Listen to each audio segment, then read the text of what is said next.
నేను చెప్పినటివన్నీ కూడా నేను చెప్పేటివి కాదు.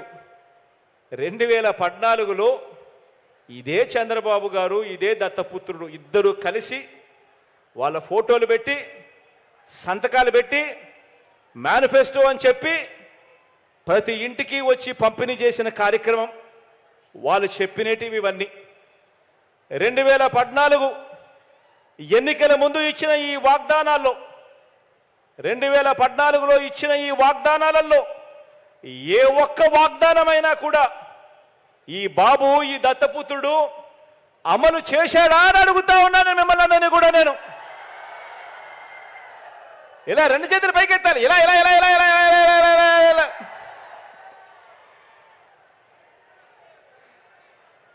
ఇద్దరు కలిసి 2014లో మేనిఫెస్టో అని చెప్పి ఇవన్నీ చెప్పి అక్క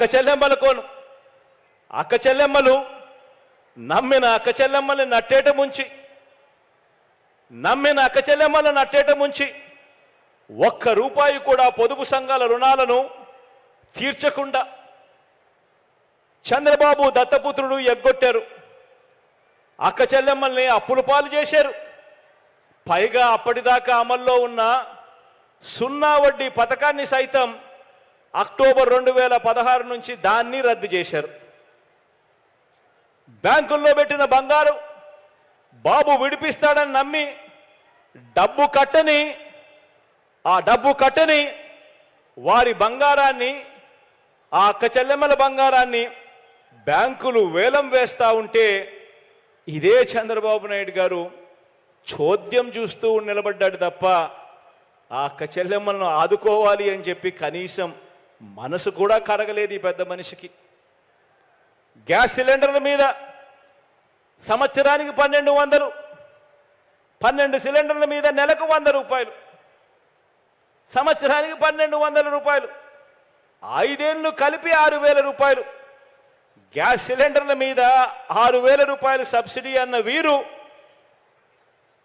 వీరు అక్క చెల్లెమ్మలకు 1 రూపాయి కూడా సబ్సిడీ మీద ఇచ్చిన పుణ్యం కట్టుకోలేదు.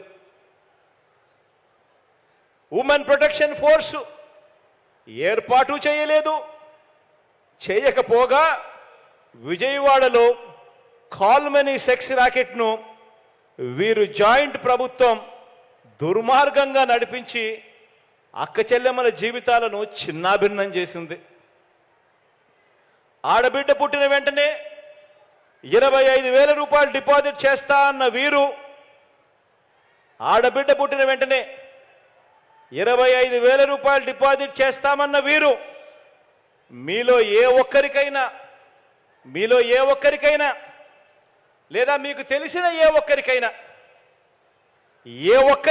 కూడా కనీసం ఆడబిడ్డ పుడితే 1 రూపాయి అయినా డిపాజిట్ చేశాడని అడుగుతా ఉన్నాను మిమ్మల్ని అందరినీ కూడా. నేను ఇలా ఇలా ఇలా ఇలా ఇలా